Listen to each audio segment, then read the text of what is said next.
A gente só se movimenta ou quando já aconteceu o sinistro. Ou é namoro, como é que é na dor ou no amor, né? Exatamente. Entendeu? Então, Exatamente. O banco usa até como um produtinho de Embutido. uma espécie de venda casada. E- Um valor de 300 mil, em 15 dias se transformou em 500 mil. Quantas famílias uma empresa sustenta? Imagina uma empresa ficar 30 dias porque pegou um incêndio e não tinha um seguro, porque ele não vai conseguir cobrir as despesas, porque ele só se preocupou com o incêndio. Ele não se preocupou que tem um funcionário dele, que é o motor da empresa dele. Apenas 30% das empresas que foram atingidas tinham seguro para alagamento. Vocês já viram a apólice de vocês? Já leu toda ela? Não. Não. Eu li porque eu sou advogado. Tu recebeu a tua condição geral? Tu recebeu? Não. Então tu não sabe. Sejam muito bem-vindos a mais um Equity Talks. Meu nome é Rafael Cocolíquio, sou o Head de M&A da Visp Capital e hoje serei o host do nosso podcast, da nossa conversa, com nossos primeiros convidados aqui no podcast. Junto comigo hoje, então, está Sérgio William, nosso Head na área de captação de recursos na Visp Capital, Otávio, que é o nosso executivo de contas da BRZ Seguradora, especialista em seguros corporativos, e Eber, nosso gestor comercial, também da BRZ Corretora, que vai nos auxiliar nesse processo de conversa, entender um breve panorama de como são os seguros hoje no Brasil e um ponto muito específico que a gente vai entrar logo, que se fala sobre o seguro no M&A. Tá bom, pessoal? Então, bora pro debate. Bem-vindo ao Equity Talks.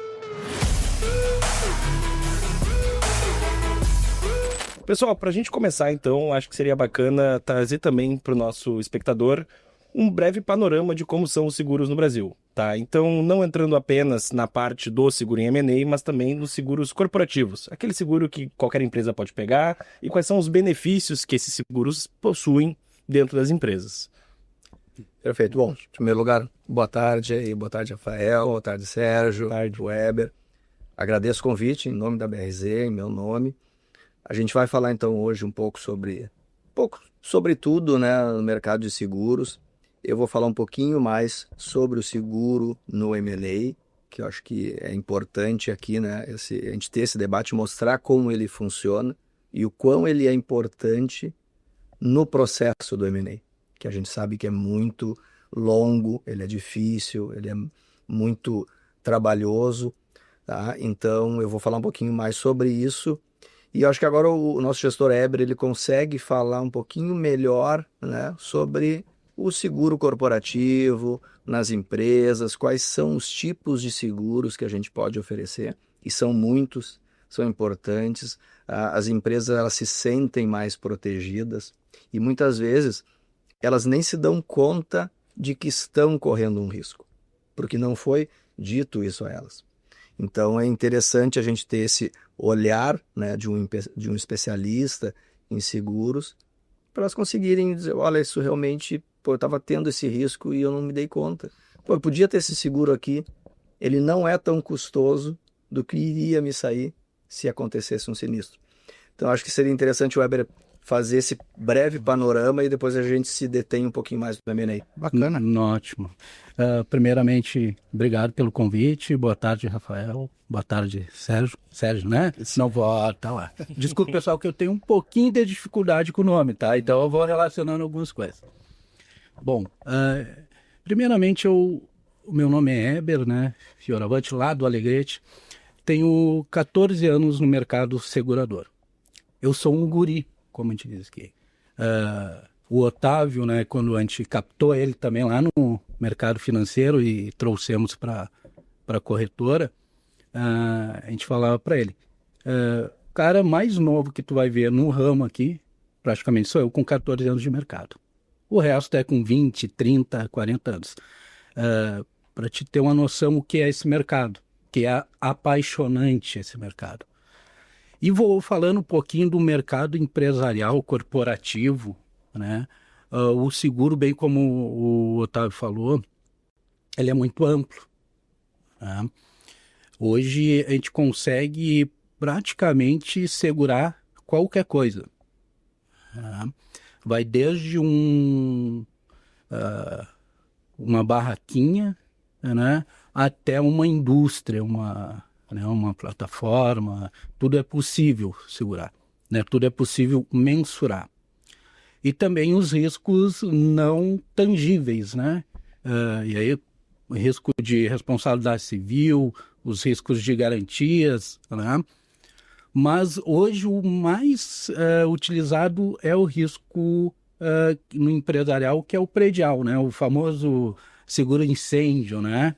Que é o que a gente mais usa, né?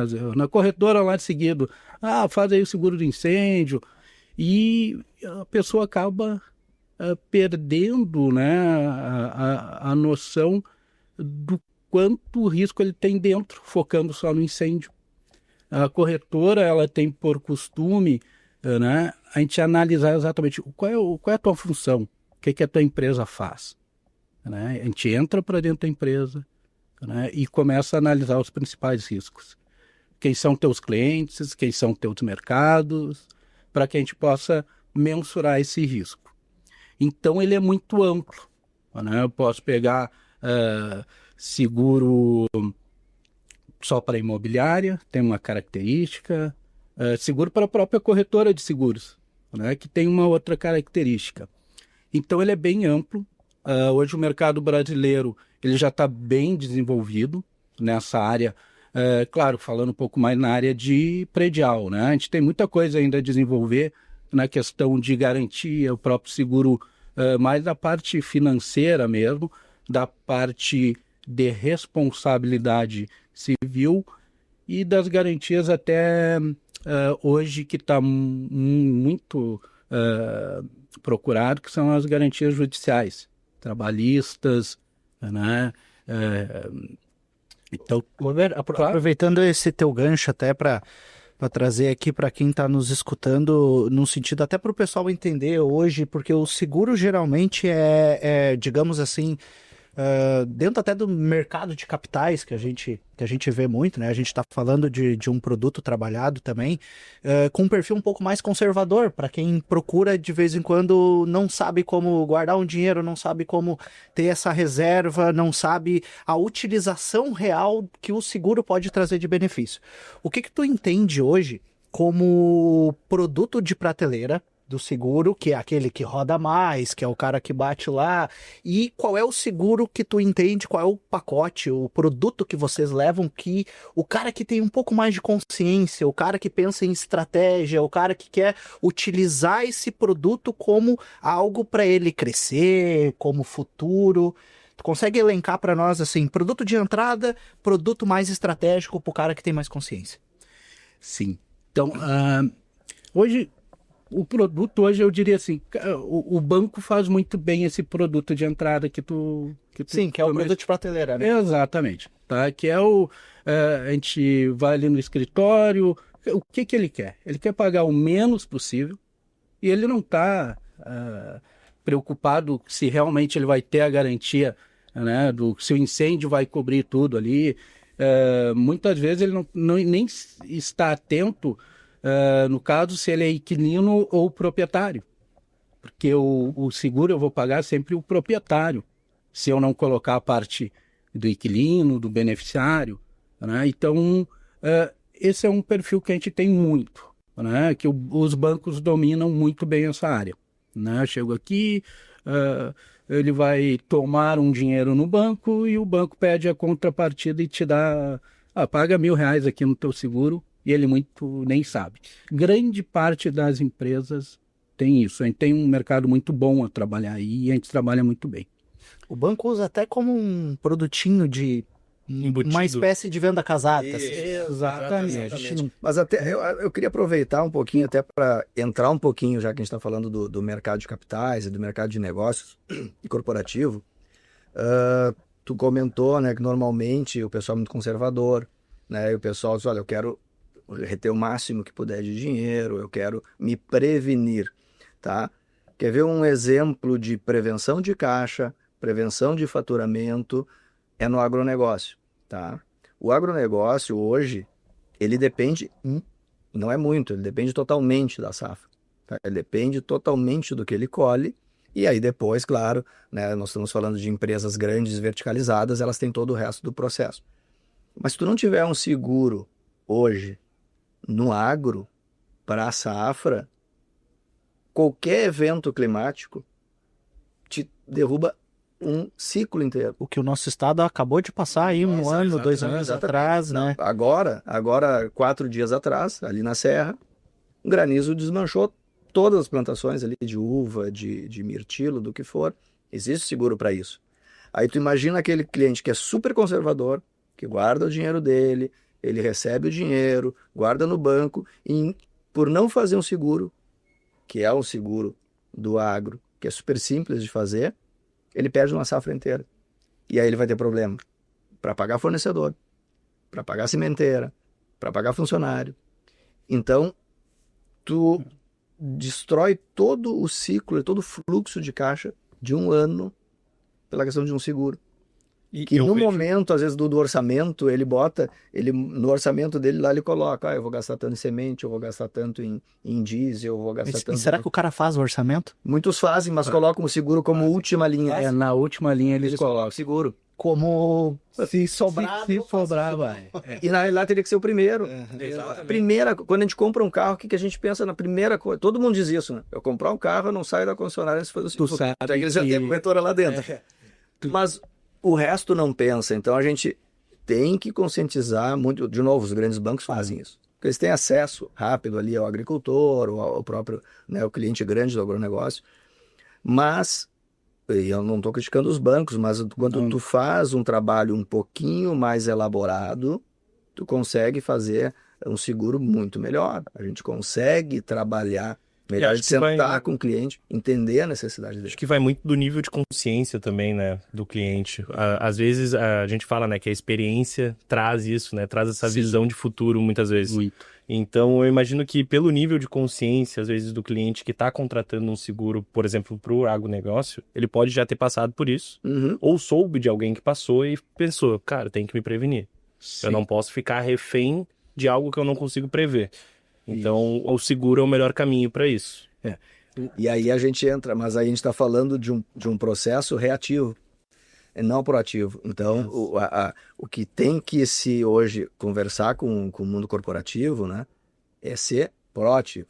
É tu chegar lá e fazer o que o Weber falou, né, o trabalho consultivo. Entrar na empresa e fazer uma auditoria no risco dele. E Isso aí, é uma das perguntas que eu ia fazer. Quando vocês são contratados por um cliente, por exemplo, para a contratação de um seguro X. Uhum. E aí vocês fazem um processo de auditoria e identificam outras possibilidades de serem realizados seguros para abranger muito mais a segurança desse cliente, né? Exatamente. Para ser atendido. Vocês realizam essa consulta para eles, trabalham na área consultiva e fornecem. Pessoal, em vez do seguro A, quem sabe a gente faz o B, C e D, porque acaba englobando muito mais o que vocês estão buscando.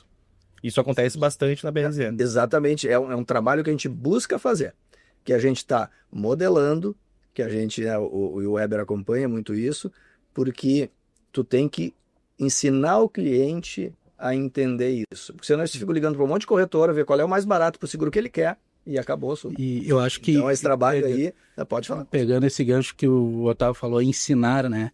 A gente fala muito isso nas internas, né? O quanto a gente precisa educar o nosso mercado. Né? A gente ocorreu agora um ano e pouco, as cheias, né, em Porto Alegre, foi um grande Porto Alegre. E a gente teve um número que para nós não foi novidade, não espantou. Que apenas 30% das empresas que foram atingidas tinham seguro para alagamento. E isso foi zero espanto para nós. Porque, Rafa, todo o nosso cliente, a gente analisa a região, ele está a 2 quilômetros, está a 3 quilômetros de um rio ou de algum ponto, né? Nunca vai chegar. A gente teve a última em 43, né? A gente não tinha, que a gente chama de tábuas, né? A gente não tinha essa questão histórica. Mas eu preciso dizer para esse cliente, e a BRZ faz isso, o risco está ali. Então, a gente foi rever as nossas propostas, a gente foi rever a conversa que a gente teve com vários empresários atingidos, e estava lá, cobertura de alagamento. Só que ela é uma cobertura, e claro, que aí é uma crítica um pouquinho para o nosso mercado, ela é uma cobertura que ela dá quase que 60% do valor do seguro. E ela não é a cobertura principal. Então ela acaba ficando muito cara. No momento que eu apresento aquela cobertura, o que o empresário diz? Cara, alagamento. Eu tô há 10 anos, a gente ouvia muito, eu tô há 10, eu tô há 15, eu tô há 5 anos. Nunca aconteceu. Não aconteceu. Porque ele não enxerga o risco. E aí, Exato. esse é um grande problema, né, cultural nosso. A gente só se movimenta ou quando já aconteceu o sinistro. Ou é namoro, como é que é na dor ou no amor, né? Exatamente. Entendeu? Então, Exatamente. isso é muito. Esse trabalho consultivo é muito interessante. Aí, voltando àquele exemplo que tu estava colocando, quando tu vai no médico, cara, tu chega lá e só tô com uma dor, sei lá, no ombro. Mas tu vai sentar lá na frente dele, ele vai tirar a tua pressão, vai ver, vai escutar o teu pulmão, vai fazer uma anamnese. E aí ele vai dizer: não, ok, a tua dor no ombro é isso, mas eu vi tal coisa, pô, quem sabe tu não sei o quê. Um médico bom faz isso. E a gente também tem que fazer. Quando a gente chega num cliente para ver um seguro predial lá na empresa dele, a gente já olha, não, mas ele tem uma frota, mas ele tem motorista, mas ele tem, enfim. Aí a gente começa a analisar todo o ecossistema dele. E aí a gente faz um laudo mostrando, olha, o seguro predial é tanto. Tu corre o risco aqui, tu também tem esse risco aqui, se acontecer tal coisa com o motorista, tu vai pagar muito mais do que o seguro. Enfim, então a gente monta esse laudo, conversa com o empresário e faz ele enxergar que existe o risco. Claro que ele vai dizer sim ou não, porque às vezes é uma questão de custo, de fluxo de caixa, né? Ele diz, não, vai ficar caro. Ok, mas aí nós já mostramos o risco, que ele não tinha enxergado antes. Então esse trabalho consultivo, ele é bem interessante, ele precisa ser feito, e o empresário, né? Ele precisa enxergar, ele precisa começar a pensar nisso. Isso aconteceu muito também, eu vejo, com um produto de consórcio, cara. O banco sempre te empurrava um consórcio. E o consórcio sempre foi, na verdade, uma ferramenta de alavancagem muito boa quando tu sabe utilizar. Porque a primeira via do consórcio hoje é a aquisição. É um produto de aquisição. Então tu fica sempre pensando assim, cara, me engessei com isso. Sim. Sendo que existe várias outras formas, né? Utilização dessa ferramenta que pode te ajudar a alavancar, pode servir também como um produto de investimento, pode servir como um produto também, até inclusive de capital de giro dentro da empresa. Para possibilidade de aquisições, né, cara? Sim. Exatamente. Mas muitas vezes essas informações são ocultadas em bancos, por exemplo, porque aquele produto para eles não é o que vai trazer a rentabilidade que o banco necessita. E aí a gente já vai para uma questão mais estrutural dentro do banco, que a gente entende que tem meta, tem isso, tem aquilo, tem foco. Tá, ok. Tá? Então ele passa a ser um produto que ele não é tão valorizado. Secundário. Exato. Mas aí abre uma janela para quem olha e diz assim, cara, eu consigo te ajudar com esse produto. Tu sabe como? Que é o que nós fazemos também lá na corretora. Nós temos consórcio, a gente consegue sentar com o cliente e mostrar para ele qual é a tua ideia. É comprar um apartamento, é alavancar, é usar o consórcio como investimento. Aí a gente faz todo um trabalho de investimento em cima do consórcio. Claro que tem que ter planejamento, né? Como qualquer investimento, tu tem que ter um planejamento, né? E aí vem a questão cultural, né? E aí vem a questão cultural, porque o cara diz, putz, mas é que eu quero o meu apartamento daqui a um mês, eu vou lá fazer um financiamento. Acontece, mas se o empresário ou a pessoa física quiser se alavancar e quiser investir, em 10 anos, ela compra 3, 4 apartamentos. Exato. Que vão pagar a conta. Porque... Otávio, isso é uma coisa que eu falo que se tu for organizado, tá? Só com consórcio, em 10 anos, é inevitável dizer que tu não constrói alguma coisa. Não. É inevitável. Não tem como. Tu for doutrinado, tá? Com aquilo ali, cara, não tem como dar errado. Não tem, tá? Só que a gente tá falando de um produto extremamente conservador quando a gente fala de investimento. Cara, 10 anos. Mas vai vir. Risco? Zero risco. Não, zero risco. Com planejamento bom, zero risco.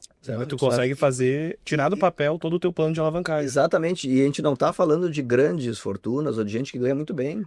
É alguém que tem um cargo legal, que tem um salário mais ou menos, que vai deixar ali reservado. Daqui a pouco se consegue R$ 1.500, R$ 2.000 por mês. Com isso ele faz 3 consórcios. A gente fala muito aqui, né, que não existe só crédito para gente grande. Existe crédito para gente organizada. Exatamente. Né? Então a gente prega muito isso aqui na VISP, a gente trabalha muito a parte da educação e de trazer isso para os clientes também, de conseguir enxergar essas possibilidades e fazer um planejamento, que é a primeira coisa para qualquer tomada de decisão, com um planejamento bom para a gente conseguir chegar lá no final com tudo certo e com o mínimo de risco. Exatamente isso. O consórcio assim, ó, é mínimo, é quase zero risco, né? E com planejamento tu vai ganhar, tu vai ser contemplado, entendeu? E aí, a partir do momento que tu é contemplado, estou falando agora de imóveis, por exemplo, pronto. Ou tu comprou teu imóvel ou tu botou ele para alugar e o aluguel tá pagando a outra parcela e tá sobrando dinheiro. Porque a parcela do consórcio é muito baixa. Sim. Então...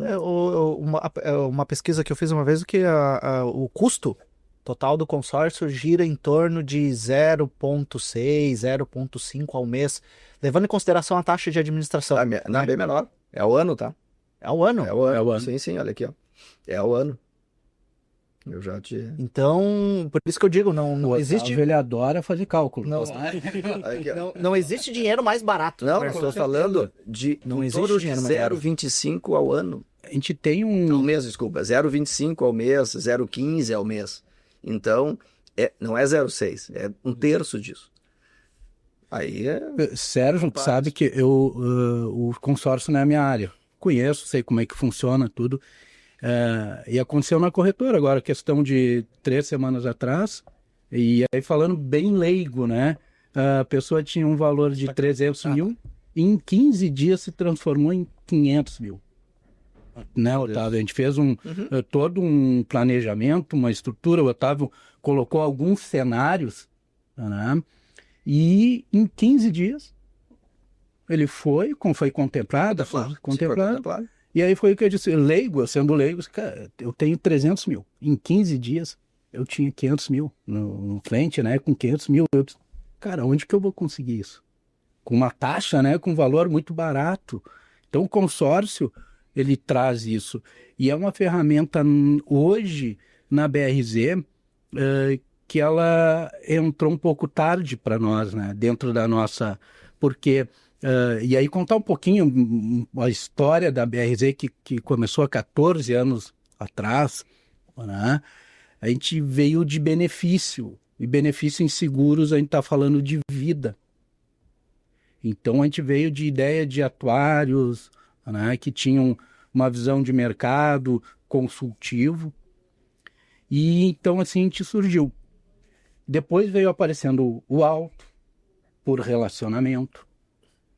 E, por fim, veio a parte empresarial, que foi o que realmente nos deu todo o pilar e né? Todo o nosso Hoje, a maioria dos nossos clientes, ele é de relacionamento. Tá? Eu acho que a gente deve ter 5% que vem de uma prospecção, a grande maioria é relacionamento. E aí vem por causa do mercado mais conservador. Eu preciso te conhecer para contratar um seguro, filho. Eu imagino tu chegando numa Gerdau, não, venho aqui fazer... Mas quem é você, Éber? Da onde tu é? Né? Não, tu tem que ter uma referência. Mas e aí, até tu usou a Gerdau, né? E aí a gente está falando de mega empresas. Mega né? empresa. Só que nós temos hoje um mercado de middle e um mercado de small que a gente precisa atingir, que a gente precisa chegar.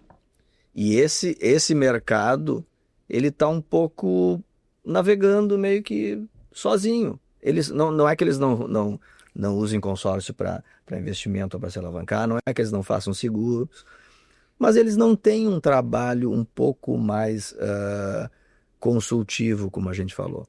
Então, aí é que a gente tem que tentar fazer essa conscientização, tentar entrar, né, chegar nesse cliente e mostrar para ele, né, porque, voltando lá, usando o exemplo da Gerdau, ela além de ter todos os seguros, ela tem um caixa mais robusto. Imagina num small, num middle, se acontece um sinistro. E não estava bem precificado, não é nem questão dele não ter seguro, mas ele não tinha a cobertura correta para o risco que ele estava tendo. Então, Aí é que precisa ser. Entende que esse cara fica desassistido, assim, ele não tem a atenção. Exatamente. Ele é assistido, mas meio que por uma provocação dele mesmo. Eu sei que eu tenho que fazer meu seguro predial, vou ligar para o corretor vai lá e faz. Mas ele não tem aquele estudo um pouco mais detalhado, onde a gente chega e diz, olha, essa tua cobertura aqui não está... O diagnóstico. Ele não tem o diagnóstico. Exatamente. Exatamente. Rafa e Sérgio, me permitam aqui. Vocês têm algum tipo de seguro? Seja de carro, Sim, tal. Vocês já viram a apólice de vocês? Já leu toda ela? Não. Não. Eu vou ser muito sincero. Eu li porque eu sou advogado, então eu tenho que ler essas coisas. Ok. E aí eu vou te perguntar uma coisa. Tu recebeu a tua condição geral? Tu recebeu? Não. Então tu não sabe o que tu tem. A realidade é essa. A apólice é o documento oficial onde está o que tu tem coberto. E razoavelmente o que tu não tem coberto. E o seguro é muito mais em cima do que tu não tem cobertura do que tu tem cobertura. Porque, advogado, né? Se eu te passar uma condição geral, em média é de 100, 150 folhas, 70% das condições gerais é dizendo o que ela não cobre. Porque a SUSEP, ela diz para a seguradora que eu tenho que te dizer o que eu não estou cobrindo. Se eu fiquei calado e aceitei teu risco, eu vou cobrir. Então, isso é uma coisa que ninguém lê. Isso é uma função que a gente faz. Quando a gente pega um produto novo, né? O Otávio é muito mais comercial, o comercial gosta mais de estar, né? Mas como eu peguei a história toda, eu tenho muito a questão do atuarial, a parte técnica. Eu gosto de ler. E eu digo uma coisa assim, cara, se eu passar isso aqui pro meu cliente, cara, eu tô rasgando dinheiro. Porque tu vai te espantar. São quase 50, 70 páginas dizendo que não cobre. Eu fiz uma cadeira de autorial na faculdade também. Acabou Lembrou até o rosto do professor. E atuarial é complicado. Poxa! Atuarial é complicado. Eu tive 2 atuários, aliás, tenho. Um deles, o Éder Oliveira, foi do IBA, um mestre, né, atuarial, claro. Eles são mais da parte de dentro do seguro, né? Constrói, menciona o risco. E eu tive um outro professor, ambos começaram a corretora, né? Que foi o Bote, foi professor da PUC, da URGS, e esse cara foi sensacional, né? Ele sempre dizia, vai ler lá. Ele tem uma coisa no seguro de risco de vida, né? Que a gente sempre diz que é sempre grupo de 1000. Então, em 1000 pessoas, não, tem 1000 pessoas aqui, alguém vai morrer aqui. Porque é 1000 para 1. Uhum. Então, é uma básica. Então, são 2 pessoas, assim, que me trazem, sabe, que me levam. E eu sempre venho, quando eu vou propor algo para um segurado ou falar com ele, e aí uma característica nossa, a gente é muito transparente. Né? O que tu quer e o que a gente pode entregar. Né? Existe uma diferença nisso. E às vezes até do que tu quer e do que tu precisa. Precisa. Exatamente. Aí é um ponto importante. Tem o que ele precisa. Enorme, uma coisa... Porque o que ele quer ou é muito barato e não serve, Sim. entendeu? Ou eu quero pagar. Então a gente tem que mostrar, olha, isso realmente é o que tu precisa. Se eu não chego lá no médico e digo, não, eu quero tomar uma aspirina. O cara, não é aspirina que tu precisa. Precisa tomar amoxicilina. Tá com o braço quebrado, por que tu quer isso? Exatamente, entendeu? Então esse é o papel, né, do seguro, enfim. Né? A gente teve agora, meio do ano, em Camaquã, numa distribuidora, e a gente estava na reunião ali com o proprietário, e uma das perguntas que a gente fez, qual é o teu orçamento hoje aí de seguro, né? O cara tinha frota, tinha vida, né? Ele olhou tava o financeiro dele, olhou assim pro financeiro. E eu disse, não sabe. Eu tenho que pegar as apólices. Então, tu imagina uma empresa, ela não sabe. Ela sabe que tem ali. Se tiver. É como a gente falou nisso. Falando de small e de mid. Exato. Que é esse mercado, né, que a gente busca e que a gente precisa desenvolver. Quando a gente está falando de grandes empresas, Óbvio, que já tá. É diferente, né? O mercado do pequeno e médio, na verdade, né? O nível de consciência deles muitas vezes é limitado à parte técnica da operação que ele toca. Exatamente. E aí ele começa a crescer, o crescimento puxa ele, e ele começa a direcionar essas incumbências financeiras para o setor financeiro, setor comercial, ele vai separando tudo isso, e às vezes acaba parando de olhar para o futuro numa questão mais de segurança, né? Do que pode ou não acontecer. E às vezes de subsistência do negócio. Exatamente. E eles acabam relevando isso e, como a gente falou, né? Só quando realmente Acontece o sinistro. acontece algo, eles começam a verificar isso. Mas, pessoal, muito bacana, eu gosto muito dessa parte que a gente fala sobre conseguir educar o próprio cliente, né? Trazer essa visão para ele com o diagnóstico. Mas eu queria começar a entender um pouquinho também, porque a gente falou sobre apólices tanto de frota, seguro de frota, seguro predial. Eu queria entender um pouquinho agora sobre o seguro do M&A. Não só porque é a minha área, eu gosto bastante, tá? Também não que eu não vá usar depois, mas eu também quero conseguir ter essa visão e passar para o nosso espectador como funciona.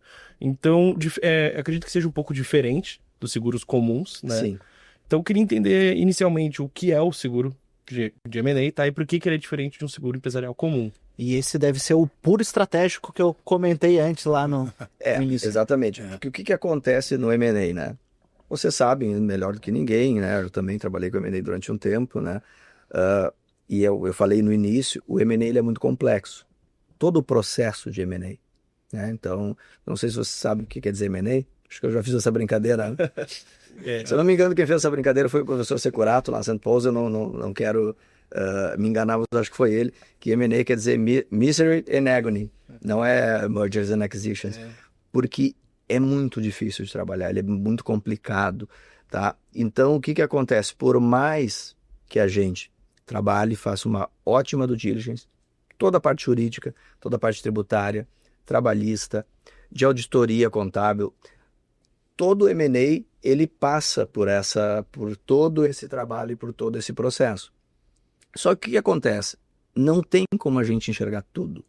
Não tem como. A gente que faz e já fez M&A e conhece, sabe que muitas vezes alguma coisa escapa. Não porque não foi vista, mas porque ela não tinha acontecido, não tinha gerado nada ainda. Então, às vezes um problema ambiental, às vezes um problema trabalhista que naquele momento não tinha sido detectado ainda, não tinha nenhum problema, mas aí o comprador, um ano depois, caiu em cima dele esse problema.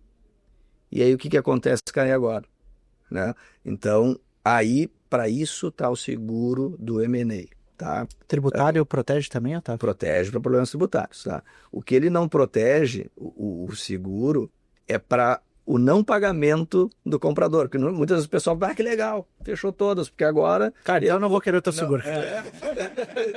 Eu tô tranquilo agora, se o cara não me pagar o seguro, paga. Né? Então, é essa a ideia, mas não é isso. O seguro do M&A, ele cobre passivos ocultos. Tá? É isso que ele vai cobrir. Então, o passivo oculto, não é que o cara quis ocultar, é que ele não sabia ainda. Então, aí no processo, por exemplo, normalmente quando a gente faz o processo de M&A, fechou lá o valor, sei lá, 10 milhões o M&A, tá? Que inclusive isso é uma outra questão. Esse seguro de M&A já existe há 11 anos no mercado, tá? Só que ele era feito para high level. Para M&As de 150 milhões, 500 milhões, então mega deals, entendeu? Agora não, de um ano para cá ele se democratizou, através da Tokio Marine, que desenvolveu esse seguro para M&A para empresas middle e small. Então aí é que eles começaram a montar, aí no processo de M&A tu consegue, aí eu voltei por exemplo dos 10 milhões, normalmente o comprador olhou tudo, tá tudo ok, só que ele sabe que pode acontecer algum problema logo ali na frente, por uma questão de histórico, né, e de que a gente sabe, de experiência. Mas ok, eu vou te pagar 8 milhões. E os outros 2 vai ficar numa escrow, onde eu vou ao longo do tempo te pagando. Se não acontecer nada até lá, tu vai receber os 2 milhões. Se acontecer alguma coisa e for de responsabilidade da tua gestão ainda, eu retenho. Então, termina ficando numa amarração chata, né? O comprador, né, tem que ficar com aquele dinheiro ali reservado esperando alguma coisa acontecer, e o vendedor tá louco para receber aquele valor de uma vez e sair da operação e ele ainda não consegue. Então é aí que entra o seguro.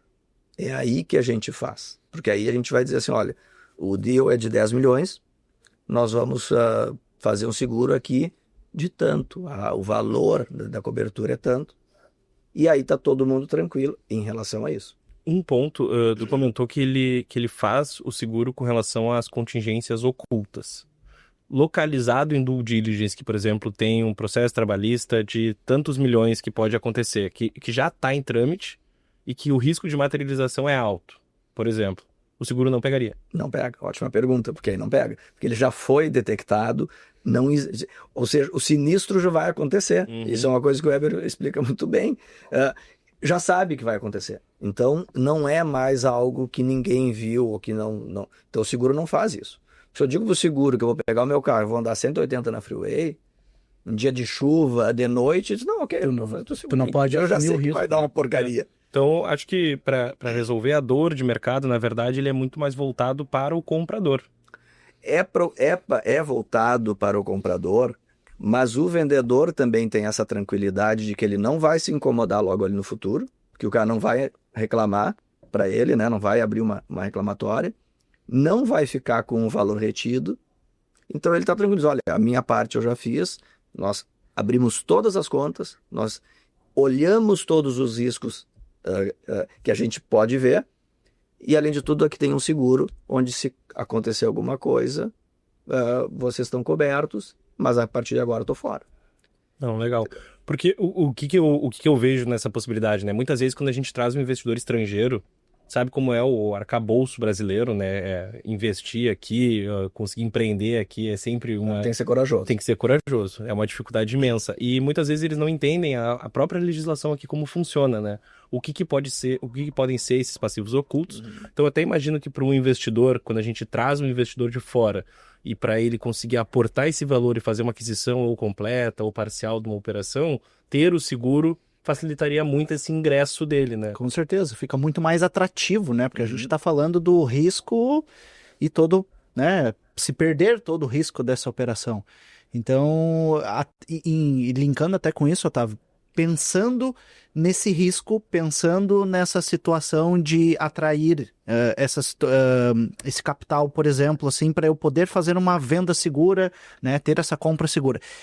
Tu entende que existe um momento crucial, ideal para se fazer o seguro antes?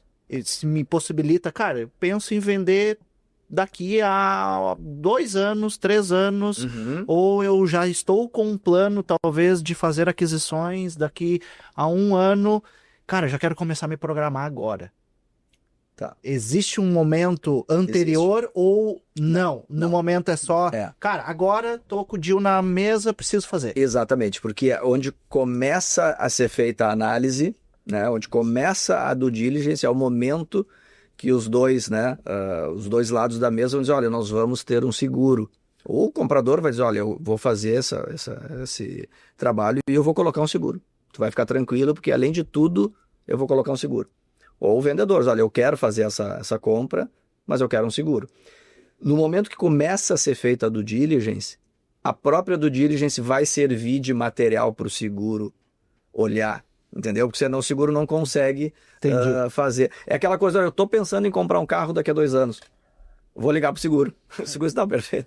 Compra o carro antes. Eu gosto de exemplificar para a gente ter essa claro, né, para quem está assistindo entender. Ele precisa já estar com aquele material aí e até por utilizar, como ele não vai abarcar passivos que já foram localizados, né? Ele precisa fazer, vocês vão fazer 2 due diligence na verdade, né? Uma vai ser os assessores, advogados e contadores da parte compradora, que vai localizar todos os passivos possíveis e ocultos naquele momento possível de materialização, né? Vai localizar, e vocês vão fazer uma outra complementar, trazendo a expertise de vocês também, né, na localização dessas possibilidades de passivo. Imagino que o seguro para o comprador ele traga como um selo de segurança. Exatamente. Eu vejo essa visão.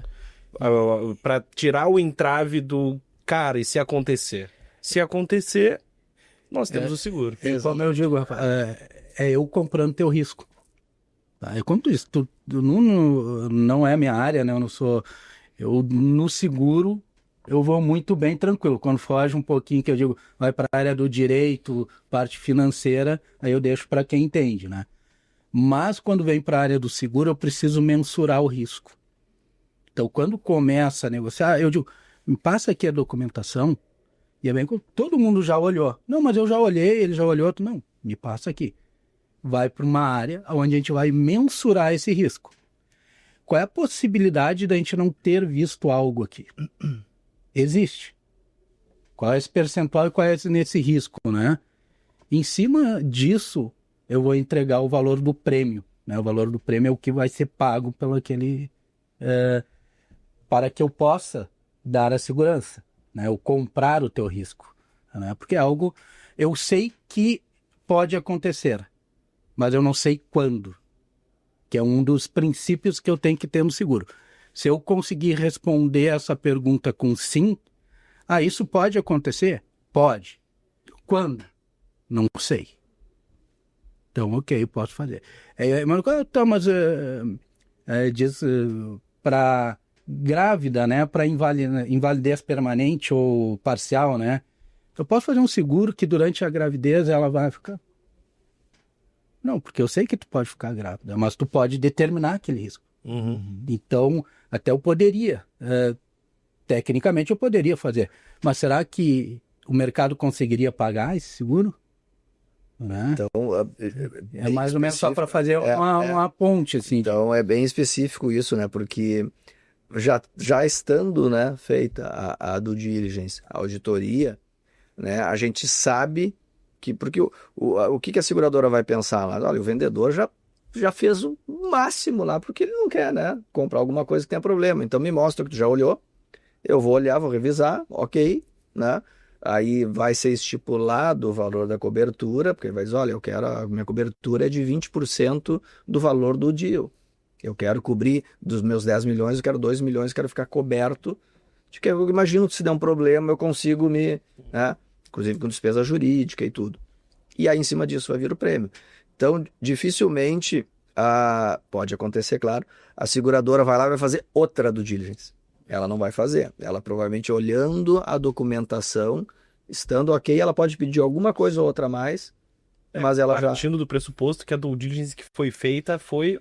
Exatamente. Ok. Claro, desde que dentro do checklist... É o princípio que eu tenho, da boa fé. Exato. Ninguém aqui tá para enganar ninguém. Exatamente. Até porque no checklist, o checklist é bem completo. Então, ela tendo aquilo ali que ela já pediu, veio as demonstrações, veio o número de processo, ela já está fazendo a due diligence. Então, ela diz, ok, né? Ou ela vai dizer não. Ela vai dizer, não, eu não topo esse risco. O grande problema que eu vejo com o PMS, cara, é que a gente tem que tirar muita burocracia, às vezes, para fazer o negócio rodar. Então, a gente trabalha quase 100% voltado ao vendedor. E, cara, a gente se depara com alguns compradores que eles só querem saber faturamento, quanto entra, quanto sai e o que tem na operação. Só. Aí tu começa a analisar aquilo, tu fica, cara... O risco é gigante. Ele é meu cliente, mas assim, pô, vamos e convenhamos, né? Eu preciso ter uma segurança mínima para fazer um deal. E aí o pessoal acaba dando de cara lá na frente com algum problema que eles não localizaram. É por isso que eu acho que talvez, assim, se fosse um grau de consciência mais alto nesse sentido, todo mundo faria um seguro na hora, porque a gente está falando de um fim de ciclo, entende? A gente está falando de a colheita de talvez de 15, 20 anos de trabalho. Eu estou encerrando esse ciclo agora. Por que eu vou dar chance de acontecer algo errado? Eu vou garantir que isso se conclua da melhor maneira possível. E eu tenho essa ferramenta, através do seguro. Mas aí entra o trabalho consultivo. Exatamente. Talvez de quem está lá do lado do vendedor. De chegar para o vendedor e dizer, olha, legal, a gente está fazendo esse trabalho. Talvez não seria interessante a gente contratar um seguro para isso, para te deixar um pouco mais tranquilo? Vai que aconteçam, e a gente pode exemplificar. Então aí o vendedor começa a enxergar o risco, porque ele não enxerga. Ele não vê esse risco, ou até acha que existe o risco, mas que ele não tem como se garantir. Diz, azar. Eles pensam muito na parte da garantia real. Isso. Né? Quando tu tá com o vendedor, eles batem muito nessa tecla. Porque o grande o grande medo que o vendedor pequeno e médio tem no momento da negociação é não receber. Isso. Esse Era o isso que eu ia perguntar. Até se o seguro cobre contra a inadimplência de não pagamento. É a grande questão. Todo mundo pergunta, o seguro perfeito, é seguro para inadimplência. O seguro não cobre ainda. A gente não sabe se num futuro possa vir a ter algum tipo de seguro nisso. Acho difícil. Porque a grande maioria dos clientes aqui da VISP e da audiência que olha a gente no sentido que é ISP, provedor de internet, então é uma prática muito comum. O quê? O cara vai lá, faz a compra, por exemplo, de outro provedor, ele dá 30% de entrada e parcela diretamente com o vendedor o resto da operação em 12, 24, 36 meses. Exatamente. Mas aí até o Rafa pode falar melhor, porque os caras sempre batem. Tá, mas quem me garante que tu vai me pagar? Cara, eu tenho uma operação que está sendo discutida há 2 anos praticamente, porque o cara está tentando viabilizar o apartamento dele para pôr uma garantia real para o negócio sair. Porque o vendedor não vai vender sem garantia. E a gente sabe que, cara, o processo de M&A minoria tem garantia. Pequena parte dos processos de M&A vão ter garantia. A gente trabalha com a boa-fé contratual e que os dois lados querem fazer um negócio bom. Essa é a realidade, né? É um processo que, por exemplo, existe alguma coisa parecida, o Weber pode falar, por exemplo, do seguro-fiança. Quando eu vou alugar, né? E eu não tenho como ter um fiador e tal, eu vou lá e pago um seguro-fiança. Se eu não pagar, durante 3 meses, o seguro paga o meu proprietário lá. Isso. Mas ele não cobre todo o contrato. Então tem essa questão que talvez num futuro possa existir. Hoje, ainda a gente não viu.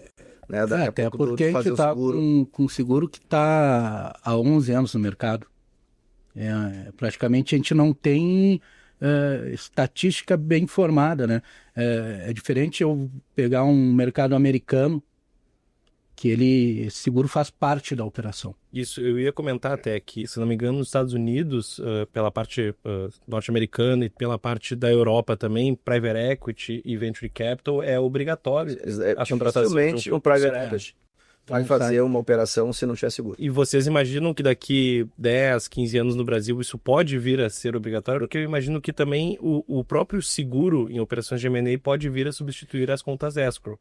Não, exatamente. É essa a ideia. Né? Eu acho que se caminha para isso, né? Eu não sei se é obrigatoriedade. Obrigatório eu não enxergo, e até digo, eu não sei se não é obrigatório lá. É que o Private Equity, no momento de fazer a operação, ele torna obrigatório. Exatamente. Ainda não é pela legislação.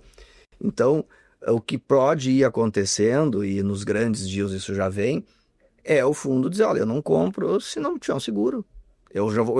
Tá dentro da minha operação já esse seguro.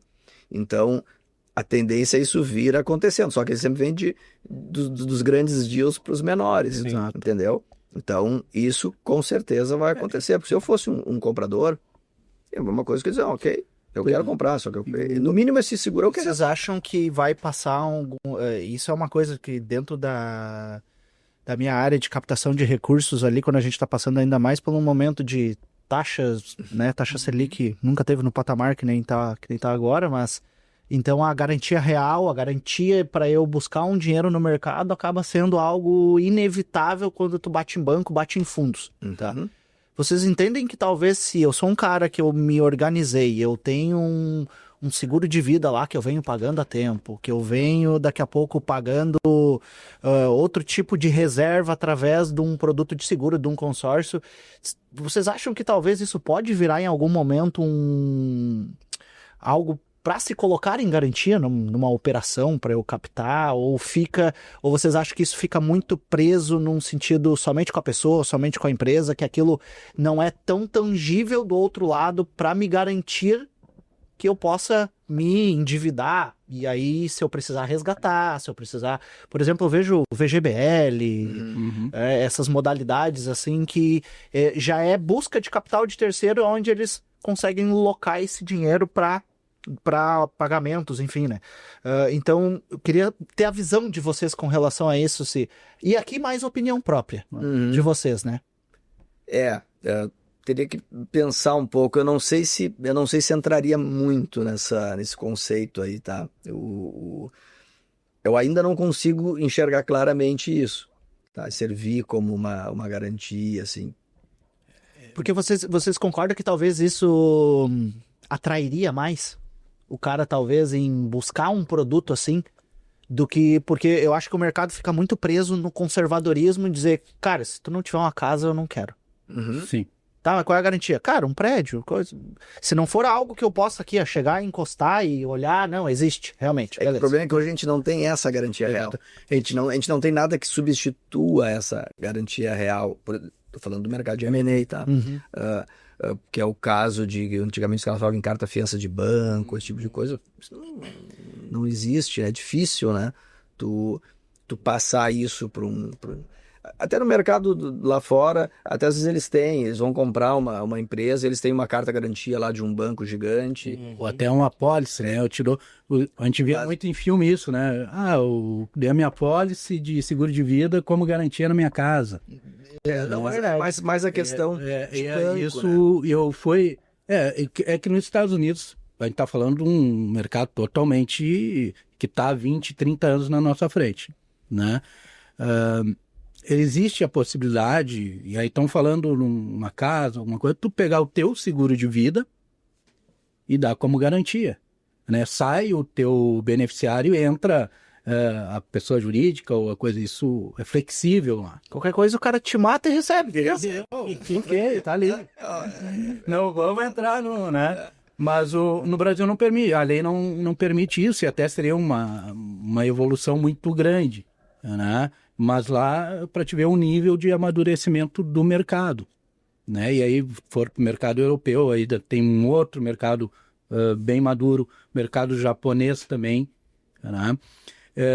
E eu acho que ainda, olhando para o sentido financeiro, né? Seguros financeiros, a gente tem um mercado, primeiro que o Brasil, ele tem uma coisa que seria muito bom para o seguro, mas as seguradoras não gostam muito, que ele é muito inseguro. Tu veja bem, né, onde eu poderia estar circulando, mas hoje no Brasil eu não gosto, eu, segurador, de correr risco. Eu não gosto de...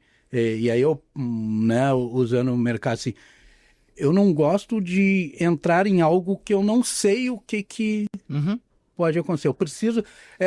eu vou trazer um exemplo. Eu trabalhei uma época no Paraná, fiz um curso um mês lá, e toda vez que eu chegava no mercado lá, e o cara me perguntou, Gaúcho, o que tu tem de novidade? Pá, adorava tudo, porque mostrava, tá, tem isso aqui. E quando eu vinha trabalhar aqui, né, Sérgio, tem uma novidade para te mostrar, cara. O que quero com novidade? E é mais ou menos assim o mercado seguro. Não, cara, novidade, tá evoluindo, tá entrando um monte, mas, cara, vamos deixar isso aqui, vamos ver o que vai acontecer. Eu, como uma seguradora robusta, uma resseguradora que a gente tem, né, para volumes maiores, eu não vou embarcar isso.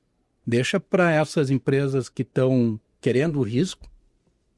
Se der certo, daqui a 1 ano, 5 anos eu vou lá e busco. Que é um mercado muito, a gente fala falando em conservadorismo, né? O mercado de seguros é um dos mais conservadores que sim. Então, começa do princípio, que tu pega, tem uma juventude que está entrando forte, tem ideias novas que estão entrando, mas o mercado ainda está na mão, né? Os bancos dominam, né, o mercado de seguro, na grande maioria, né?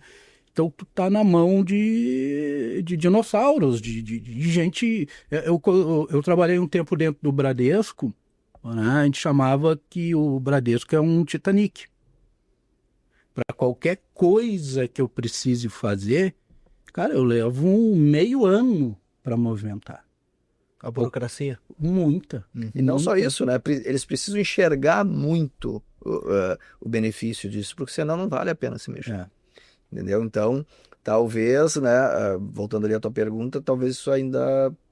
vai um bom tempo aí. Leve um tempo ainda para acontecer. Porque fica muito engessado, cara. É isso que eu digo, assim, a gente já ao natural, a gente vive num país alavancado com capital de terceiro. A grande maioria das empresas precisam do capital de terceiro, né? Sim. Então, muitas vezes, e isso realmente acaba, muitas vezes, prejudicando a pessoa que está começando, o cara que tem 20, 30 mil de faturamento. Mas o cara que fatura 1 milhão, 5 milhões, um dia ele faturou 10, 20 mil no mês, entende? Então esse incentivo de, cara, não quer dizer que eu vou largar dinheiro na tua mão e tu não vai me garantir, não vou fazer uma análise de crédito, daqui a pouco tu fatura 20, 30 mil, cara, então eu vou te largar assim, ó, 50 mil pra tu começar a fazer. Mais do que 50 mil eu não posso te largar, entendeu? Mas às vezes não tem nem essa oportunidade, tá? Porque de vez em quando, ticket pequeno, o cara, né? A gente sabe que tem uma série de situações que acabam não sendo beneficiados porque energia que tu vai botar, o retorno não é lá, essas coisas, né? Aí é que tá. Mas, pessoal, até caminhando agora aqui pro final, tá? Acho que foi muito bacana, tá? Nossa conversa. Vejo o seguro em geral como uma possibilidade da gente conseguir mitigar riscos no futuro e falando especificamente da área de M&A como um selo de segurança, pensando na parte da aquisição, um viabilizador do negócio, porque às vezes a gente, trabalhando no M&A, tu sabe como é, às vezes a gente trava nisso, trava no não conseguir ver lá na frente o que pode vir a acontecer, e tendo essa possibilidade da gente conseguir resolver esse problema após uma due diligence e já começar os contratos, é um facilitador gigantesco para a gente conseguir tracionar o negócio, né? Então, pessoal, pro empresário que está nos ouvindo, eu queria perguntar para vocês que mensagem vocês querem deixar para eles, tá? O que vocês querem que eles saiam daqui entendendo, sabendo e conseguindo colocar em prática para ter mais seguro, para ter mais segurança na hora de uma operação de M&A no teu caso e na hora do predial, na hora dos seguros em gerais contigo. Bom, eu posso começar ali falando o que eu volto lá, né, o que a gente estava conversando no início, o que o empresário hoje, né, qual seria a mensagem, né, para o empresário hoje? Pensar no risco, entendeu? Mesmo que ele não conheça o risco, ele precisa desse trabalho consultivo, entender o risco dele, entender que por mais que para ele pareça um produto marginal ou periférico, não é, porque ali está a subsistência do negócio. Então, eu acho que o empresário hoje, no M&A, a gente já sabe, a gente já falou, eu acho que eu estou pensando em vender a minha empresa, né? Eu comecei um dia, eu já vou dizer para o meu possível ali interessados, olha, vamos fazer um seguro, vamos contratar um seguro, porque eu vou ter esse certificado, né? E para o empresário em geral, eu acho isso, procura um trabalho consultivo. Olha, eu quero entender o meu risco. Vem aqui, não. Olha o meu negócio e me diz onde é que eu posso estar pecando, onde é que eu posso ter um risco que eu não enxerguei. Então, acho que a mensagem é essa, é procurar um trabalho consultivo. Eu acho que é bem nesse caminho que o Otávio falou, né? É ter alguém, um especialista, um consultor que possa te apoiar, né? O que eu digo, não tenha medo de abrir a tua empresa para um especialista, para um consultor, para uma corretora séria, porque com certeza ele vai estar te ajudando, ele vai estar olhando coisas que tu não consegue enxergar.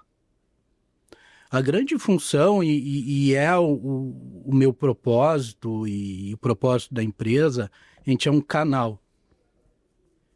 Eu vou te levar a informação, eu vou te mostrar algumas coisas, mas a decisão não é minha.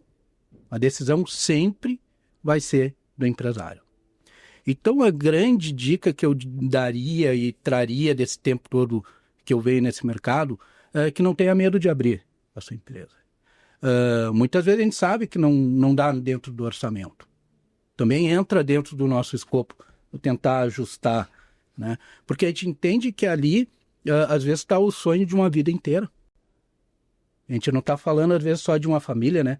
A gente tá... Quantas famílias uma empresa sustenta? Imagina uma empresa ficar 7, 8, 30 dias porque pegou um incêndio e não tinha um seguro, e porque ele não colocou lá lucro cessante na empresa, porque ele não vai conseguir cobrir, né, as despesas, porque ele só se preocupou com o incêndio. Ele não se preocupou que tem um funcionário dele, que é o motor da empresa dele, está lá desamparado. Então, essa é a grande dica. Abra, né, aceite, ouça, né, e procurem bons profissionais. O mercado está cheio, tem bastante gente competente, né? E essa é a grande dica. Eu acho que conversar, dialogar e principalmente ouvir, né? A decisão sempre vai ser do empresário e a nossa de levar boas informações. Legal. Maravilha. Maravilha. Pessoal, agradecer então a visita de vocês, tá bom? Foi um prazer essa conversa. E pro nosso espectador que está assistindo, muito obrigado e até a próxima.